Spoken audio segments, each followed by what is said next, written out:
Hello students, welcome to Bansal classes online. I am J C Suryavanshi. आज की class में student हम इसके आगे का पार्ट डिस्कस करेंगे। हमने लास्ट क्लास में थायराइड ग्लैंड को डिस्कस कर लिया था बेटा। थायराइड ग्लैंड क्या होती है और कितने लोब्स में डिवाइड होती है। तो यहाँ पे काफ़ी सारे क्वेश्चंस बनते हैं कि थायराइड ग्लैंड में कितने लोब्स होते हैं बेटा। तो 2 लोब्स होते हैं। थायराइड ग्लैंड कौन सा हार्मोन रिलीज करती है? तो थायरॉक्सिन हार्मोन। और दूसरा कैल्सीटोनिन। कौन सा बेटा? कैल्सीटोनिन। हमने पढ़ा था TCT, थायरोकैल्सीटोनिन। कैल्सीटोनिन क्या करता है? कैल्सीटोनिन ब्लड के अंदर कैल्शियम लेवल को रेगुलेट करता है। क्लियर? मीन्स बॉडी के अंदर कैल्शियम के बैलेंस को बनाए रखने में ये TCT वर्क करता है, थायरोकैल्सीटोनिन।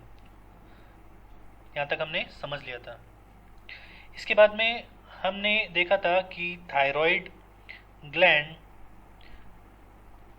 अगर थायरॉक्सिन हार्मोन कम अमाउंट में रिलीज करती है, मींस हाइपोसिक्रेशन करती है थायरॉक्सिन हार्मोन का, या फिर ज़्यादा अमाउंट में रिलीज करती है, हाइपर सीक्रेशन करती है थायरॉक्सिन हार्मोन का, तो दोनों ही कंडीशन में डिजीज़ होती हैं। ये आपको समझ में आ गया कि मतलब हार्मोन एक ऑप्टिमम अमाउंट में रिलीज होते हैं, अगर ये ज़्यादा अमाउंट में रिलीज होते हैं तो भी डिजीज़ कॉज कर सकते हैं, और ये अगर कम अमाउंट में रिलीज होते हैं तो भी ये डिजीज़ कॉज करते हैं। ये हम समझ चुके हैं इससे पहले वाले लेक्चर में। तो बेटा हाइपर सीक्रेशन का मतलब है कि ज़्यादा अमाउंट में रिलीज करना हार्मोन को, या फिर hypo secretion of thyroxine hormone का मतलब है कि थायरॉक्सिन हार्मोन कम अमाउंट में रिलीज हो रहा है। और ये जो बेटा थायरॉक्सिन हार्मोन है ये थायराइड ग्लैंड बनाती है, पता है आपको। और इस थायराइड ग्लैंड को थायरॉक्सिन हार्मोन बनाने के लिए एक इम्पॉर्टेंट मिनरल की रिक्वायरमेंट होती है जो कि है आयोडीन। तो मतलब आयोडीन बहुत इंपॉर्टेंट है। अगर आयोडीन की कमी होती है तो बॉडी के अंदर थायराइड ग्लैंड अपना प्रॉपर फंक्शन नहीं परफॉर्म कर पाएगी, और जब नहीं परफॉर्म कर पाएगी तो या तो ये थायरॉक्सिन हार्मोन ज़्यादा अमाउंट में बनेगी या फिर कम अमाउंट में बनाना स्टार्ट कर देगी। इसके अंदर फंक्शनल डिफेक्ट आ सकता है। और बेटा इसी के साथ जो डिजीज़ होती है हाइपर सीक्रेशन से या फिर हाइपोसिक्रेशन थायराइड ग्लैंड में, अगर कम अमाउंट में थायरॉक्सिन हार्मोन रिलीज करना स्टार्ट हो जाएगा तो कौन सी डिजीज होती है बेटा? गॉइटर। कौन सी डिजीज होती है? गॉइटर। या फिर जो बीपी की प्रॉब्लम आप जानते हो, बीपी, लो बीपी, हाई बीपी, वो किसकी वजह से होता है? इसी थायराइड ग्लैंड के जो हार्मोन है थायरॉक्सिन हार्मोन उसके ज़्यादा या कम रिलीज होने से ही बीपी की प्रॉब्लम होती है, बीपी लो या बीपी हाई की प्रॉब्लम। अगर बेसल मेटाबॉलिक रेट जो कि कंट्रोल होती है इसी थायराइड ग्लैंड के थ्रू, अगर बेसल मेटाबॉलिक रेट कम हो जाती है बेटा तो बीपी भी क्या हो जाएगा? लो हो जाएगा। ब्लड प्रेशर या पल्स रेट क्या हो जाएगी बेटा? कम हो जाएगी। हार्ट रेट कम हो जाएगी। और जब मेटाबॉलिक रेट ज़्यादा हो जाएगी तो क्या होगा बेटा? जब बेसल मेटाबॉलिक रेट ज़्यादा हो जाएगी तो ब्लड प्रेशर इंक्रीज हो जाएगा, हार्ट बीट इंक्रीज हो जाएगी, है ना। ये सब कंडीशन देखने को मिलेगी। तो हमने देखा कि अगर थायराइड ग्लैंड हार्मोन ज़्यादा अमाउंट बना रही है, मतलब हाइपर सीक्रेशन कर रही है थायरॉक्सिन हार्मोन का, तो क्या होगा बेटा? बेसल मेटाबॉलिक रेट इंक्रीज हो जाती है। ठीक है। और बेसल मेटाबॉलिक रेट क्या होती है ये हम समझ चुके थे। जितने भी न्यूट्रिएंट्स हैं, चाहे कार्बोहाइड्रेट, चाहे प्रोटीन, चाहे फैट, सबका जो मेटाबॉलिज्म है उसको रेगुलेट करने का काम बॉडी के अंदर ये थायराइड ग्लैंड ही करती है। हमने देखा था कि कौन कौन से डिजीज़ होती है अगर ये थायरॉक्सिन हार्मोन कम अमाउंट में रिलीज होता है। तो हमने फर्स्ट डिजीज पढ़ी थी बेटा क्रिटिनिज्म। और क्रिटिनिज्म में देखा था कि जब बॉडी के अंदर बेसल मेटाबॉलिक रेट 50% नॉर्मल की कंपेरिजन में 50% कम हो जाए। जब बॉडी के अंदर बेसल मेटाबॉलिक रेट एक नॉर्मल पर्सन की कंपैरिजन में 50% कम हो जाए, तब कौन सी डिजीज होगी? तब होगी बेटा क्रिटिनिज्म। ठीक है, और ये जनरली इन्फेंट्स में देखने को मिलती है, बच्चों में देखने को मिलती है बेटा। बच्चों का जो मेंटल डेवलपमेंट है वो नहीं हो पाता है, मेंटली डेवलपमेंट नहीं हो पाता है, बच्चों का आईक्यू लेवल काफ़ी कम होता है एक नॉर्मल बच्चे की कंपैरिजन में। तो इसी डिजीज़ को बोलते हैं बेटा क्रिटिनिज्म।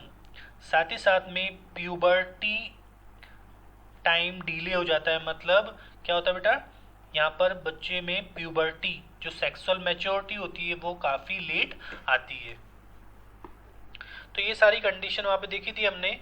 साथ ही साथ में पल्स रेट जो होती है बेटा वो कम हो जाती है, हंगरनेस या फिर बोल सकते हैं एपेटिट कम हो जाता है बेटा, लॉस ऑफ एपेटिट। इसके बाद में हार्ट बीट भी कम हो जाती है, लो हार्ट बीट। बॉडी का वेट क्या होता है बेटा, बॉडी का वेट क्या होता है? तो बेटा हाइपोथायरॉयडिज्म में क्या होगा, हाइपोथायरॉयडिज्म में वेट क्या हो जाएगा, बढ़ जाएगा, इंक्रीज हो जाएगा। और हाइपरथायरॉयडिज्म में वेट क्या हो जाता है बेटा, लूज हो जाता है, कम होता चला जाता है, वेट लॉस होता चला जाता है। तो यही कंडीशन है बेटा हाइपोथायरॉयडिज्म में और हाइपरथायरॉयडिज्म में। ठीक है, मतलब हाइपरथायरॉयडिज्म कब हो रहा है बेटा, जब एक्सेसिव हार्मोन बन रहा है, थायराइड हार्मोन बहुत ज़्यादा अमाउंट में रिलीज हो रहा है थायराइड ग्लैंड के थ्रू, तब हाइपरथायरॉयडिज्म होता है। और हाइपरथायरॉयडिज्म आपको समझ में आ गया। हाइपोथायरॉयडिज्म कब होता है, जब कम अमाउंट में बन रहा है। ठीक है, हाइपो मतलब कम। क्लियर बेटा, ये समझ में आ गया था। इसके बाद एक पिक्चर दिखा रखी है आपको यहाँ पर, जो कि दिखा रखा है आपको कि एक नॉर्मल कैसा होता है और एक एनलार्ज गॉइटर कैसा होता है। तो इसमें जो नॉर्मल थायराइड ग्लैंड दिखा रखी है और एक एनलार्ज थायराइड ग्लैंड यहाँ पर रिप्रेजेंट कर रखी है पिक्चर में। तो आपको दिख रहा है कि यहाँ पर एनलार्ज थायराइड या फिर गॉइटर के अंदर जो थायराइड ग्लैंड है वो कैसी हो जाती है, एनलार्ज हो जाती है बेटा। ठीक है, तो ये थी थायराइड ग्लैंड। इसके बाद में हमने पढ़ा था बेटा क्रिटिनिज्म के बाद में एंडेमिक गॉइटर या कॉलॉइड गॉइटर, ठीक है, या फिर सिंपल गॉइटर जिसे बोलते हैं। तो ये भी आयोडीन की डेफिशिएंसी से हो रही थी। अगर आपके ड्रिंकिंग वाटर के अंदर साल्ट की कमी है, आयोडीन की कमी है, तब ये डिजीज़ होती है और ये नॉन जेनेटिक है। और कहाँ किन प्लेसेस में देखने को मिलती है, तो जितने भी हिली एरियाज़ होते हैं वहाँ पर ये डिजीज़ होती है, क्योंकि उनका सी लेवल से काफ़ी ज़्यादा ऊपर होते हैं लेवल हिल एरियाज़ का। इसके बाद में मिक्सोडीमा पढ़ा था हमने। मिक्सोडीमा किस में होता है बेटा, ये एजेड लोगों में होता है, जो ज़्यादा बूढ़े लोग होते हैं उनके अंदर होता है, जहाँ पर BMR रेट कितनी कम हो जाती है, 30 to 40% हो जाती है। बॉडी में का टेम्परेचर जो है वो कम हो जाता है, हार्ट बीट कम हो जाती है बेटा, पल्स रेट कम हो जाती है, ब्लड प्रेशर भी कम हो जाता है। तो हाइपोसीक्रेशन में बेटा ब्लड प्रेशर हमेशा कम होता है ना, ब्लड प्रेशर कम होता है। तो इसी को क्या बोलते हैं बेटा, हाइपोटेंशन। जब बीपी लो होता है तो उसको क्या बोलते हैं, हाइपोटेंशन। और बीपी कब लो होता है, जब हाइपोसीक्रेशन होता है या कम अमाउंट में रिलीज होता है थायरोक्सिन हार्मोन। क्लियर, इस टाइप से क्वेश्चन बनते हैं यहाँ से बहुत सारे। मैं बता रहा हूँ इसलिए आपको कि आपको जो मेजर टेस्ट है उसमें इस टाइप का क्वेश्चन देखने को मिल सकता है, तो इसीलिए आपको बता रहा हूँ। फिर आप ये मत बोलना कि मैंने नहीं बताया आपको। ठीक है, इसके बाद में बीपी हाई कब होता है बेटा, तो बीपी हाई कब होता है, जब BMR रेट बढ़ती है या फिर हाइपर सीक्रेशन होता है थायरोक्सिन हार्मोन का। लेकिन जब बेटा बीपी ज़्यादा होता है, मतलब BMR रेट क्या है, ज़्यादा, तो आपसे पूछ लिया वेट बढ़ेगा कि कम होगा। एक थायराइड ग्लैंड में एबनॉर्मलिटीज आ गई है जिसकी वजह से ये ज़्यादा अमाउंट में थायरोक्सिन हार्मोन रिलीज करना स्टार्ट कर रही है। मतलब क्या हो रहा है बेटा, BMR रेट बढ़ रही है और BP भी क्या हो रहा है, ब्लड प्रेशर भी क्या हो रहा है बेटा, बढ़ रहा है। तो वेट क्या होगा, तो वेट क्या होगा बेटा, रिड्यूस होता है। क्लियर। इसके बाद में हमने पढ़ा था एक्सोप्थेल्मिक गॉइटर।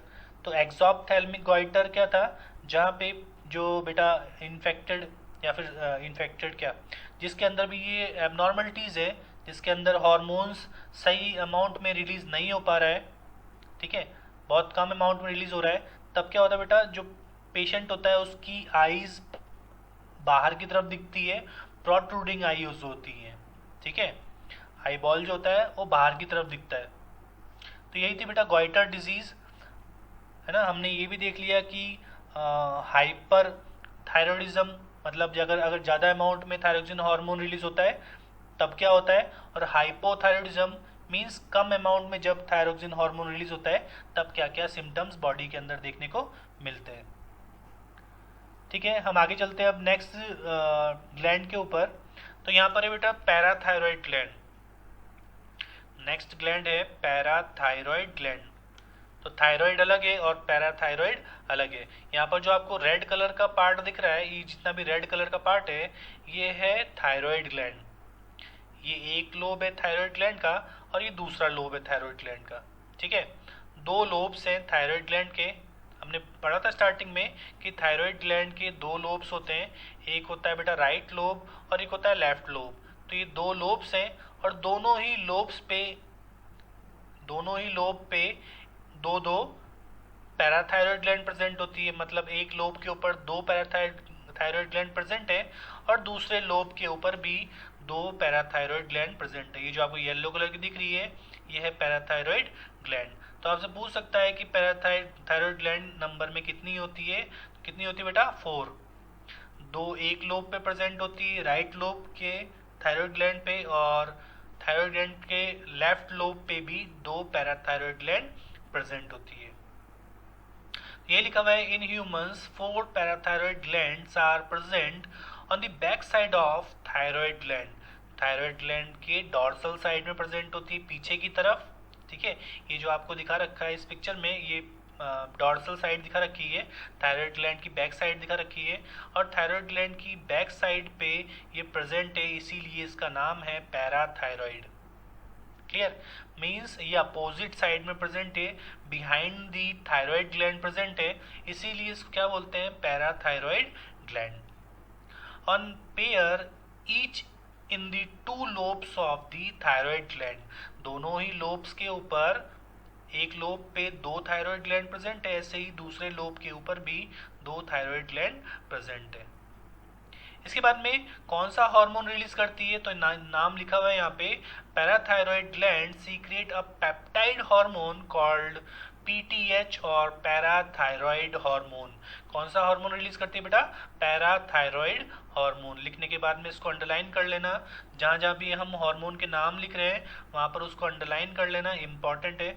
आपको जब आप रिवाइज करते हो, जब रिवीजन करते हो आप जल्दी से, तब आपको वो जल्दी नजर आ जाते हैं। हाईलाइट कर लेना या फिर उसको अंडरलाइन कर लेना अलग कलर के पेन से। तो बेटा पैराथायरॉयड हार्मोन किसके थ्रू रिलीज होता है, पैराथायरॉयड ग्लैंड के थ्रू। पैराथायरॉयड ग्लैंड नंबर में कितनी होती है, तो 4 होती है। और पैराथायरॉयड ग्लैंड कहाँ लोकेटेड है, तो कहाँ प्रेजेंट होती है बेटा, back side of the thyroid gland. Thyroid gland के एक लोब पर दो पैराथायरॉयड ग्लैंड प्रेजेंट होती है। तो थायरॉयड ग्लैंड के दो लोब्स हैं, तो कितनी पैराथायरॉयड ग्लैंड होगी, 4। तो नंबर में ये कितनी होती है बेटा, 4। इसके बाद में क्या करता है ये पैराथायरॉयड हार्मोन, डिस्कस कर लेते हैं हम आगे कि बेटा ये जो पैराथायरॉयड हार्मोन है, जैसे हमने देखा था कि थायरॉयड ग्लैंड टीसीटी रिलीज करती है, थायरोकैल्सिटोनिन। तो थायरोकैल्सिटोनिन क्या करता है बेटा, ब्लड के अंदर कैल्शियम लेवल को मेंटेन करता है। ऐसे ही ये जो पैराथायरॉयड हार्मोन है ये भी बेटा ब्लड के अंदर कैल्शियम लेवल को इंक्रीज करने का काम करता है। साथ ही साथ में जितने भी हमारे बेटा जहाँ जहाँ भी ऐसे बॉडी पार्ट्स है जहाँ पर कैल्शियम का डेपोजिशन होता है, कैल्शियम का मिनरलाइजेशन होता है, वहाँ पर ये क्या करता है बेटा, ज़्यादा से ज़्यादा अमाउंट में रीएब्जॉर्प्शन कराता है। लिखा हुआ है PTH acts on bones and stimulates the process of bone reabsorption. तो मतलब क्या करता है, रीअब्जॉर्प्शन कराता है ये बोन्स के अंदर इस कैल्शियम का। ठीक है, कैल्शियम ज़्यादा से ज़्यादा बोन्स के अंदर रीअब्जॉर्ब होए उसको कराने का काम ये पीटीएच करता है, पैराथायरॉयड हार्मोन। साथ ही साथ में ब्लड के अंदर भी कैल्शियम लेवल को मेंटेन करने का काम ये पैराथायरॉयड हार्मोन करता है। इसके बाद बेटा PTH also stimulates reabsorption of calcium ion by the renal tubules and increase calcium absorption from the digested food। तो हम जितना भी फूड खाते हैं बेटा उसके अंदर भी क्या बोलते हैं, कैल्शियम प्रेजेंट होता है। तो ज़्यादा से ज़्यादा हमारी जो बॉडी के अंदर कैल्शियम का रीअब्जॉर्प्शन है उसको भी कराने में यही पैराथायरॉयड हार्मोन हेल्प करता है। और हमारे किडनी के अंदर मैंने बताया था आपको एक किडनी की फंक्शनल यूनिट है जिसका नाम है नेफ्रॉन, और नेफ्रॉन काफ़ी ज़्यादा नंबर में प्रेजेंट होते हैं। तो बेटा हमारा जो यूरिन है, यूरिन का फॉर्मेशन इसी नेफ्रॉन के थ्रू होता है। अब यूरिन के थ्रू ज़्यादा से ज़्यादा अमाउंट में कैल्शियम का लॉस ना हो तो इसीलिए जो नेफ्रॉन है बेटा, नेफ्रॉन के अंदर ट्यूब्स होती है। नेफ्रॉन क्या है, ट्यूबुलर स्ट्रक्चर है एक। तो नेफ्रॉन के अंदर ट्यूब्स होती है बेटा, PCT, DCT, Henle loop and collecting duct. तो ये बेटा ट्यूबुलर स्ट्रक्चर होती है नेफ्रॉन। तो इसी नेफ्रॉन के अंदर रीअब्जॉर्प्शन कराता है ये कैल्शियम आयंस का, ताकि हमारे यूरिन के थ्रू कैल्शियम का लॉस ना हो। ठीक है, it is thus clear that PTH is a hypercalcemic hormone. इसीलिए क्या बोलते हैं इसको, हाइपरकैल्सिमिक हार्मोन, क्योंकि बॉडी के अंदर कैल्शियम लेवल को बढ़ा रहा है ये। ठीक है, it increase the blood calcium level along with TCT. TCT क्या है बेटा, टीसीटी भी यही काम कर रहा था। टीसीटी क्या था, थायरोकैल्सिटोनिन। किसके थ्रू रिलीज हो रहा था, थायराइड ग्लैंड के थ्रू। और ये टीसीटी और ये पीटीएच पैराथायरॉयड हार्मोन, ये दोनों मिलके ब्लड के अंदर ब्लड के अंदर कैल्शियम लेवल को मेंटेन करने में हेल्प करते हैं। क्या करते हैं बेटा, ये टीसीटी और पीटीएच, थायरोकैल्सिटोनिन और पैराथायरॉयड हार्मोन, ये दोनों मिलके आपस में क्या करते हैं, कैल्शियम आयंस को मेंटेन करने में हेल्प करते हैं। कैल्शियम आयंस के बैलेंस को मेंटेन करते हैं बॉडी के अंदर या ब्लड के अंदर। अब देख लेते हैं हम कि कौन कौन सी डिजीज होती है अगर पीटीएच का हाइपोसीक्रेशन होता है तो कौन सी डिजीज होती है, या फिर जब पैराथायरॉयड हार्मोन का लेवल कम होता है बेटा तब कौन सी डिजीज होती है। तो पहले हम डिस्कस करते हैं कि अगर कम अमाउंट में रिलीज हो रहा है पैराथायरॉयड हार्मोन तब क्या होता है। फिर उसके बाद डिस्कस करेंगे हम कि पैराथायरॉयड हार्मोन अगर ज़्यादा अमाउंट में रिलीज होता है तब कौन सी डिजीज होती है। तो बेटा सबसे पहले कम अमाउंट में जब रिलीज होगा तो कौन सी होगी, डिजीज का नाम है टिटेनी। क्या नाम बेटा, टिटेनी। तो टिटेनी जो होती है बेटा एक हार्मोनल डिजीज है। ठीक है, टिटेनी कैसी डिजीज है बेटा, हार्मोनल डिजीज। क्लियर।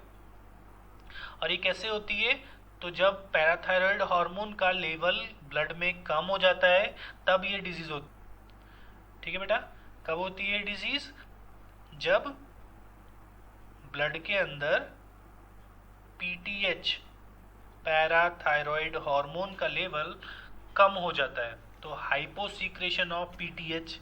तो यहाँ पे लिखा है बेटा sometimes some skeletal muscles usually of hands and feet fail to relax after a constriction and remains it sustained contraction, it is called tetany। तो बेटा टिटेनी के अंदर क्या होता है, टिटेनी में जो हमारी बेटा स्केलेटन मसल्स होती है, जैसे स्केलेटन मसल्स पता है ना आपको, ये मसल्स कैसी होती है बेटा, स्केलेटल मसल्स जिनको हम अपने अकॉर्डिंग मूवमेंट करा सकते हैं। हमारी बॉडी के अंदर कुछ वॉलंटरी मसल्स होती हैं बेटा, या फिर बोलते हैं स्केलेटन मसल्स होती हैं। इन मसल्स को हम अपने अकॉर्डिंग मूवमेंट करा सकते हैं। जैसे हमारे लिम्स, हमारे हाथ है, हमारे पैर है, तो इसको हम अपने जब चाहे तब अपने अकॉर्डिंग मूवमेंट करा सकते हैं। हमारे फेशियल मसल है, और फेशियल मसल को भी मूव करा के हम फेशियल एक्सप्रेशन दिखाते हैं। तो बेटा फेशियल मसल भी एक स्केलेटल मसल है, हमारे हाथों की मसल भी एक स्केलेटल मसल है, हमारे फोर लिम्स में भी स्केलेटल मसल है। तो ये जो स्केलेटल मसल है बेटा, इनमें कॉन्ट्रैक्ट और रिलैक्स होने की प्रॉपर्टी होती है, क्योंकि इनके अंदर प्रोटीन्स होती हैं। एक्टिन और मायोसिन प्रोटीन एक स्पेशलाइज्ड प्रोटीन होती हैं, जिसकी वजह से कॉन्ट्रैक्शन और रिलैक्सेशन हो सकता है इजीली इन स्केलेटल मसल्स में। ठीक है बेटा, इस डिजीज के अंदर क्या होगा, ये कब हो रही है, जब बॉडी के अंदर हाइपोसीक्रेशन हो रहा है पीटीएच का, मतलब पीटीएच जब कम हो रहा है तो क्या करेगा बेटा, ये कैल्शियम का रीएब्जॉर्प्शन नहीं कर पाएगा, मतलब ब्लड के अंदर कैल्शियम लेवल क्या हो जाएगा, कम हो जाएगा। और जब ब्लड के अंदर कैल्शियम लेवल कम हो जाएगा तब क्या होगा बेटा, हमारे नर्व्स के अंदर, नर्व्स की जो वर्किंग है बेटा उसमें प्रॉब्लम आ सकती है, हमारी मसल्स की वर्किंग में प्रॉब्लम आ सकती है, जिसकी वजह से ये जो बेटा हमारी मसल्स हैं उनमें कॉन्ट्रैक्शन के बाद में रिलैक्स होने में बहुत प्रॉब्लम होती है, और या फिर सिंपली बोलूँ तो हाथ पैर अकड़ जाते हैं, जैसे कि यहाँ पर आपको दिखा रखा है, एक पिक्चर दिखा रखी है। तो इस तरीके से हाथों का साइन देखने को मिलता है। ठीक है, पैर भी इस तरीके से अकड़ जाते हैं। ठीक है, तो इसी डिजीज को इसलिए बोलते हैं टॉर्टॉइज साइन डिजीज। क्या बोलते हैं, टॉर्टॉइज साइन डिजीज। जैसे बेटा कछुआ होता है ना, कछुए के हाथ पैर होते हैं मुड़े हुए, उसी तरीके से यहाँ पर जो पेशेंट होता है बेटा उसको टिटेनी डिजीज में उसके जो हाथ पैर है बेटा वो कैसे दिखते हैं, मुड़े हुए दिखते हैं। ठीक है, अकड़ जाते हैं। क्यों, क्योंकि कॉन्ट्रैक्शन हो जाता है उनमें और दोबारा से वो रिलैक्स होने में काफ़ी प्रॉब्लम होती है। क्लियर, समझ में आया। तो पैराथायरॉयड हार्मोन की इंजेक्शंस दी जाते हैं इसके लिए, ताकि या फिर जो पैराथायरॉयड ग्लैंड है वो अपने हार्मोन रिलीज करे, तो इसके लिए कुछ स्टिमुलेशन प्रोवाइड किया जाता है। तो ये डिजीज़ जितनी भी हैं, ये जितनी भी सारी ग्लैंड्स है और जितनी भी इनसे होने वाली डिजीज़ है, कहीं ना कहीं ये डायरेक्टली या फिर इनडायरेक्टली लिंक होती है पीट्यूटरी ग्लैंड से। पीट्यूटरी ग्लैंड में अगर कोई भी डिफेक्ट आता है तो बाकी सारी ग्लैंड्स भी डिस्टर्ब हो जाती हैं, बाकी सारी ग्लैंड्स का फंक्शन भी डिस्टर्ब हो जाता है। क्योंकि आपको ये चीज़ तो समझ में आ गई कि पिट्यूटरी ग्लैंड ही है जो सबको कंट्रोल कर रही है, क्योंकि सब ग्लैंड को स्टिमुलेशन प्रोवाइड करने का काम या फिर अगर ज़्यादा अमाउंट में हार्मोन बनते हैं तो उसको रोकने का काम भी पिट्यूटरी ग्लैंड ही करती है। तो हाइपोसीक्रेशन ऑफ पीटीएस समझ में आ गया हमें कि जब पैराथायरॉयड हार्मोन कम अमाउंट में ब्लड के अंदर रिलीज होगा, है ना, तब क्या होगा बेटा, नॉर्मल कंडीशन में पीटीएच क्या करता है, ब्लड में ग्लूकोज लेवल को मेंटेन करता है। ठीक है, जितने भी हमारी बोन्स हैं उनके अंदर कैल्शियम का रीअब्जॉर्प्शन कराता है। क्लियर, तो जब पैराथायरॉयड हार्मोन कम अमाउंट में रिलीज होगा तो ब्लड के अंदर कैल्शियम लेवल भी क्या हो जाएगा बेटा, कम। ठीक है, हमारी बॉडी के अंदर भी कैल्शियम लेवल क्या हो जाएगा, कम। और कम होने से हमारे नर्व्स, जो कि हमारे सारे बॉडी पार्ट्स या फिर बॉडी ऑर्गन्स को एक कोऑर्डिनेट वे में वर्क कराती है, तो वो हम नहीं कर पाएंगे। ठीक है, और हमारी मसल्स के मूवमेंट में भी प्रॉब्लम आएगी, क्योंकि बहुत सारे मिनरल्स हैं बेटा जो कि हमारे मसल्स के अंदर या फिर हमारे नर्व्स के अंदर बहुत ज़्यादा इम्पॉर्टेंट है। ठीक है, तो ऐसे ही कैल्शियम है, अगर कैल्शियम हमारी बॉडी के अंदर कम होगा तो मसल्स जो है वो कॉन्ट्रैक्ट होने के बाद में उनको रिलैक्स होने में काफ़ी प्रॉब्लम होती है बेटा। और इसी डिसऑर्डर को, इसी हार्मोनल डिजीज़ को हम बोलते हैं टिटेनी। तो टिटेनी एक हार्मोनल डिजीज़ है। कई बार आपको क्वेश्चन देता है, आपने एक नाम सुना होगा बेटा ना, एक डिजीज़ का नाम सुना होगा बैक्टीरियल टिटेनस। ठीक है, टिटेनस या टीटी, जो बेटा टिटेनस होती है वो एक बैक्टीरियल डिजीज़ है, क्लॉस्ट्रिडियम टिटेनी के थ्रू होती है। लेकिन ये जो टिटेनी डिजीज़ है ये एक हार्मोनल डिजीज़ है। कई बार बच्चे इसके नाम में कंफ्यूज जाते हैं दोनों डिजीज़ के, टिटेनी और टिटेनस।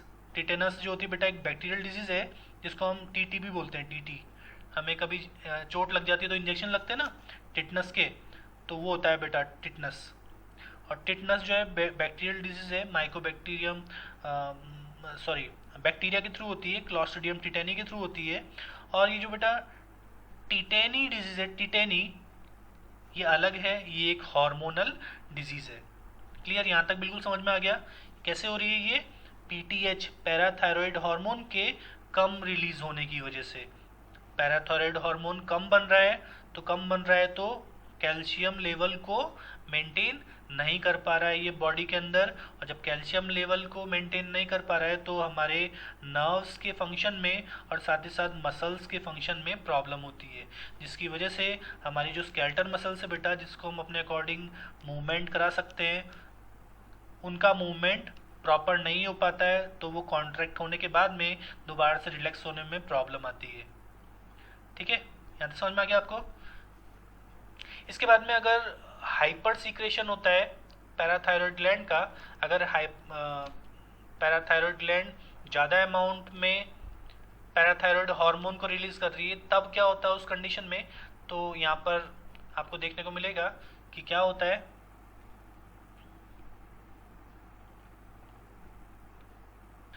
यहाँ पे दे रखा है बेटा हाइपर सीक्रेशन ऑफ पीटीएच।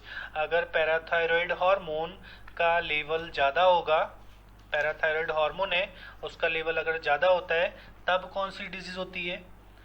तो कम में तो देख लिया हमने कि पैराथायरॉयड अगर कम अमाउंट में रिलीज होगा पैराथायरॉयड हार्मोन, तो बेटा कैल्शियम की भी कमी हो जाएगी बॉडी के अंदर। लेकिन अगर हाइपर सीक्रेशन होगा पैराथायरॉयड हार्मोन का, तो कैल्शियम लेवल भी क्या हो जाएगा बेटा? बहुत ज़्यादा बढ़ जाएगा। क्लियर, क्या हो जाएगा बेटा? कैल्शियम लेवल भी बहुत ज़्यादा बढ़ जाएगा। तो यहाँ पर दे रखा है बेटा फर्स्ट डिजीज रखी है, ये हार्मोनल डिजीज है ओस्टियोपोरोसिस। ठीक है, ओस्टियोपोरोसिस, आप पहले नाम देखिए इसका। ओस्टियो टर्म यूज करते हैं बेटा बोन्स के लिए, और पोरोसिस मतलब होता है पोर्स।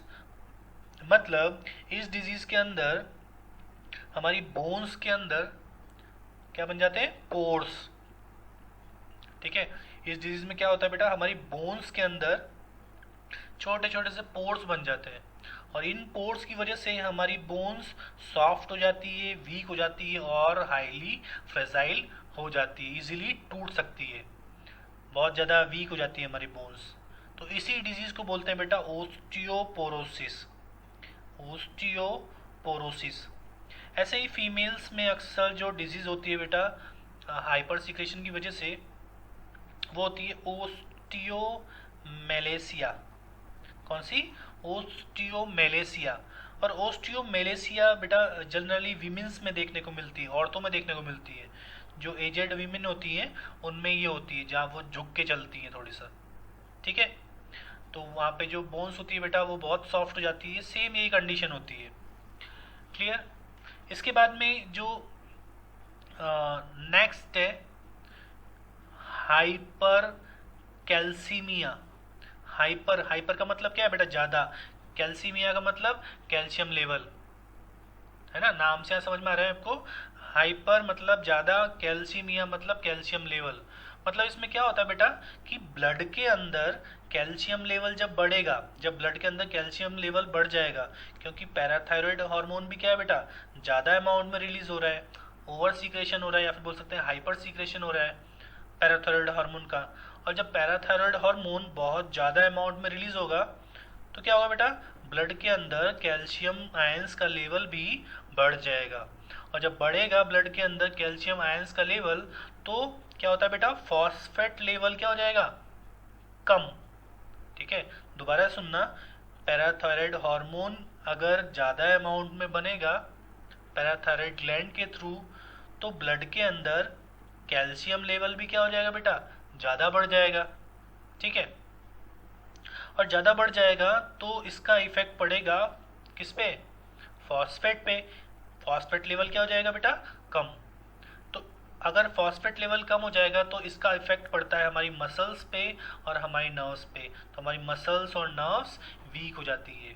तो इसी डिजीज को बोलते हैं हम हाइपर कैल्सीमिया। समझ में आ गया यहाँ तक? इसके बाद में बेटा नेक्स्ट है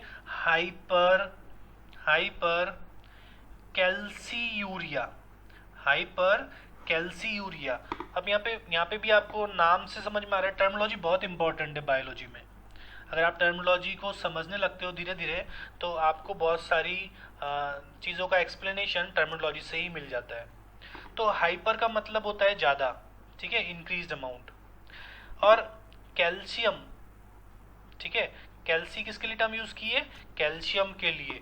यूरिया मतलब बेटा किसके लिए टर्म यूज़ की है? ये यूरिन के लिए, मतलब ज़्यादा कैल्शियम का लेवल यूरिन के अंदर। समझ में आया? ज़्यादा लेवल कैल्शियम आयंस का यूरिन में।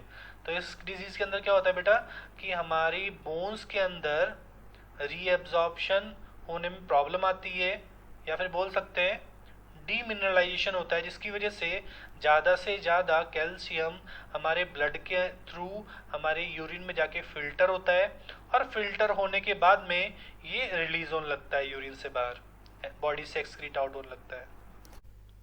तो बेटा यहाँ पे आपको समझ में आ गया कि हमने पीटीएच जो कि पैराथायरॉयड हार्मोन है, इसके अगर ओवर सीक्रेशन होता है बेटा, अगर पैराथायरॉयड ग्लैंड ज़्यादा से ज़्यादा अमाउंट में पैराथायरॉयड हार्मोन रिलीज़ करेगी तो कौन कौन सी डिजीज़ हो सकती है? फर्स्ट ओस्टियोपोरोसिस, सेकंड है हाइपर कैल्सीमिया, और थर्ड है बेटा हाइपर कैल्सीयूरिया। तो नाम से भी आपको समझ में आ रहा है, तीन डिजीज़ को आपको ज़्यादा रटने की ज़रूरत नहीं है इनको। अगर आप नाम भी इनके समझते हैं तो आपको आंसर इजीली मिल जाएगा। क्लियर? तो ये था बेटा hyper secretion of PTH, parathyroid hormone अगर ज़्यादा अमाउंट में रिलीज होता है तब कौन कौन सी डिजीज़ हो सकती हैं। इसके बाद नेक्स्ट ग्लैंड की तरफ मूव करते हैं हम बेटा। नेक्स्ट ग्लैंड है थाइमस ग्लैंड, और यहाँ से एक इम्पॉर्टेंट क्वेश्चन ये बनता है, सबसे पहले आपको पता होना चाहिए हमारी बॉडी के अंदर मैंने बताया कि ग्लैंड्स जो है बेटा वो तीन तरह की है। एक ऐसी ग्लैंड है जो कि एक्सोक्राइन है, दूसरी एंडोक्राइन ग्लैंड, और थर्ड होती है बेटा मिक्सोक्राइन या हेट्रोक्राइन ग्लैंड। जो हेट्रोक्राइन ग्लैंड होती है वो ड्यूअल नेचर की होती है, दोनों की तरफ वर्क करती है, एक एक्सोक्राइन ग्लैंड की तरह भी और एक एंडोक्राइन ग्लैंड की तरह भी, दोनों तरह से वर्क करती है। एक्सोक्राइन का मतलब क्या होता है बेटा? एक्सोक्राइनल ग्लैंड का मतलब क्या होता है? मैंने आपको एग्जाम्पल भी बताए थे। तो एक्सोक्राइन ग्लैंड का मतलब होता है कि जिस ग्लैंड में डक्ट प्रेजेंट होती है, मतलब जिस भी ग्लैंड में अगर डक्ट प्रेजेंट होगी तो वो किस टाइप की ग्लैंड है? वो है एक्सोक्राइन नेचर की। क्लियर? जैसे कौन सी बेटा? हमारी सीबेशियस ग्लैंड हो गई। क्लियर? ऑयल वाली ग्लैंड हो गई, ऑयल सीक्रेटिंग ग्लैंड। तो ये सारी ग्लैंड कैसी हैं? ये सारी ग्लैंड है एक्सोक्राइन नेचर की, क्योंकि इनमें दोनों में ही डक्ट प्रेजेंट होती है। एंडोक्राइन ग्लैंड के भी मैंने आपको एग्जाम्पल बताए थे। ऐसे ही हीट्रोक्राइन ग्लैंड का एग्जाम्पल है बेटा पैनक्रियास। तो ये कुछ इंपॉर्टेंट क्वेश्चन है। कुछ ऐसी ग्लैंड्स होती है बेटा हमारी बॉडी के अंदर जो कि हमेशा प्रेजेंट होती है, और जितनी साइज़ की होती हैं उतनी ही साइज़ में प्रेजेंट होती हैं। लेकिन कुछ ऐसी भी ग्लैंड्स होती है हमारी बॉडी के अंदर जो कि हमारे बर्थ के टाइम पे ज़्यादा डेवलप कंडीशन में होती है, और धीरे धीरे जैसे जैसे हमें मैच्योरिटी आती है बेटा, वैसे ये ग्लैंड्स जो है धीरे धीरे डीजनरेट होना स्टार्ट कर देती हैं, मीन्स साइज में छोटी होती जाती है। क्लियर? तो ऐसे ही एक डीजनरेटिव ग्लैंड है थाइमस ग्लैंड। डीजनरेटिव का मतलब समझ में आया ना बेटा, कि जैसे जैसे हम एडल्ट में बदलेंगे, जैसे जैसे हम एडल्ट में ट्रांसफॉर्म होंगे, जैसे जैसे हमारी एज बढ़ेगी, ये जो ग्लैंड होती है बेटा थाइमस ग्लैंड, इसका साइज कम होता जाता है। तो थाइमस ग्लैंड आपको दिख रहा है यहाँ पर पिक्चर में। थोड़ा सा मैं और उसको पिक्चर को एनलार्ज कर देता हूँ।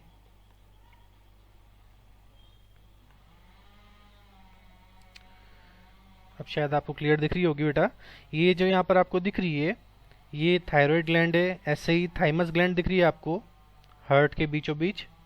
ठीक है, इसके बाद में ये आपको लंग्स दिख रहे हैं, लेफ्ट और राइट लंग। तो यहाँ पे देखो बेटा the thymus gland is located on the dorsal side of heart. Heart के बेटा डॉर्सल साइड में प्रेजेंट होती है, पीछे की तरफ प्रेजेंट होती है। और कौन सा हार्मोन रिलीज करती है? तो थाइमोसिन हार्मोन। कौन सा हार्मोन है बेटा? Thymosin hormone. ये हार्मोन बहुत ही ज़्यादा इम्पॉर्टेंट है। क्यों इम्पॉर्टेंट है ये थाइमोसिन हार्मोन? ये थाइमोसिन हार्मोन्स टी लिम्फोसाइट्स को बनाने में हेल्प करता है, टी लिम्फोसाइट्स को डिफ्रेंशिएट करने में हेल्प करता है। अब ये बेटा टी लिम्फोसाइट क्या है? तो आप पढ़ोगे बेटा नेक्स्ट क्लास में, 9th क्लास में जब आप आओगे तब आप पढ़ोगे कि जो डब्ल्यूबीसी सेल्स होती हैं वो अलग अलग टाइप की होती हैं। ठीक है, अलग अलग टाइप की होती हैं बेटा, जैसे ग्रैन्युलोसाइट, एग्रैन्युलोसाइट, इसके बाद में मोनोसाइट एंड लिम्फोसाइट। तो बेटा लिम्फोसाइट जो यहाँ पे लिखा हुआ है लिम्फोसाइट, ये लिम्फोसाइट का मतलब है कि ये कैसी सेल है बेटा, डब्ल्यूबीसी सेल है। ये लिम्फोसाइट किसका टाइप है, डब्ल्यूबीसी का। और आपको डब्ल्यूबीसी का काम पता है, डब्ल्यूबीसी क्या करती है। तो डब्ल्यूबीसी हमारी बॉडी के अंदर जितने भी इन्फेक्शियस एजेंट होते हैं उनको किल करने में हेल्प करती है, हमारी बॉडी को इम्यूनिटी प्रोवाइड करती है। तो बेटा ऐसी दो लिम्फोसाइट होती है, एक होती है टी लिम्फोसाइट और दूसरी होती है बी लिम्फोसाइट। यहाँ पे जो टी वर्ड है वो थाइमस को रिप्रेजेंट करता है। यहाँ पर जो आपको टी लिम्फोसाइट में फर्स्ट वर्ड दिख रहा है टी, टी का मतलब होता है बेटा थाइमस। ऐसे ही सेकंड लिम्फोसाइट होती है बेटा बी लिम्फोसाइट।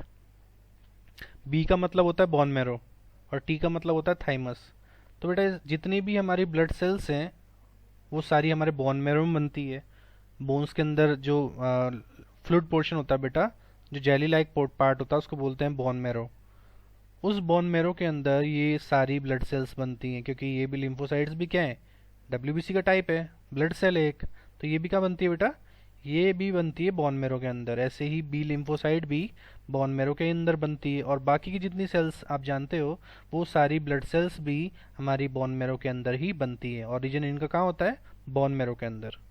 लेकिन ये जो बेटा टी लिम्फोसाइट है ये बनती तो बोन मैरो में है, लेकिन मैच्योर कहाँ पे होती है, तो थाइमस के अंदर।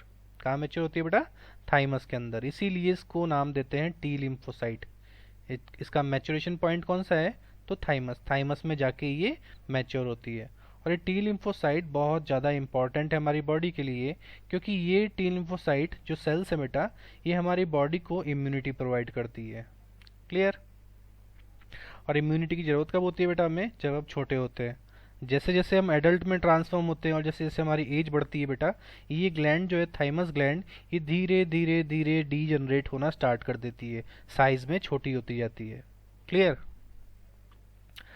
इसके बाद में लिखा हुआ है बेटा thymosins also promote production of antibodies. जो हमारी बॉडी के अंदर जो एंटीबॉडीज होती हैं उनका प्रोडक्शन करने में भी कौन हेल्प करता है बेटा, तो थाइमोसिन। ये बहुत इंपॉर्टेंट क्वेश्चन है, आपको मिल सकता है एमसीक्यूज की फॉर्म में।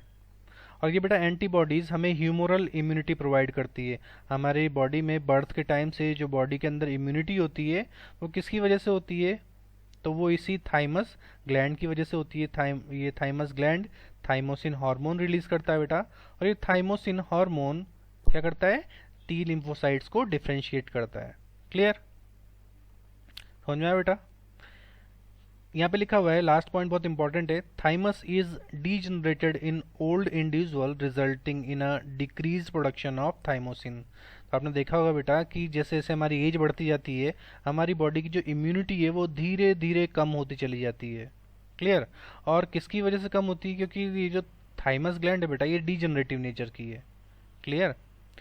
ये जो बेटा थाइमस ग्लैंड है ये डीजनरेटिव नेचर की है। जैसे जैसे हमारी एज बढ़ेगी और ये थाइमस ग्लैंड कम होती जाएगी साइज में। समझ में आया बेटा। तो इसीलिए जो बूढ़े लोग होते हैं बेटा, जो एजेड लोग होते हैं उनके अंदर इम्यूनिटी काफ़ी वीक होती है, क्योंकि उनकी बॉडी में ये थाइमस ग्लैंड डीजनरेट हो जाती है और थाइमोसिन हार्मोन रिलीज होना बहुत कम हो जाता है। और जो बच्चे होते हैं बेटा, बच्चों को ज़्यादा इम्यूनिटी की ज़रूरत होती है उस टाइम पे, इसीलिए ये थाइमस ग्लैंड ज़्यादा डेवलप कंडीशन में प्रेजेंट होती है। यहाँ तो समझ में आया बेटा। तो ये है थाइमस ग्लैंड।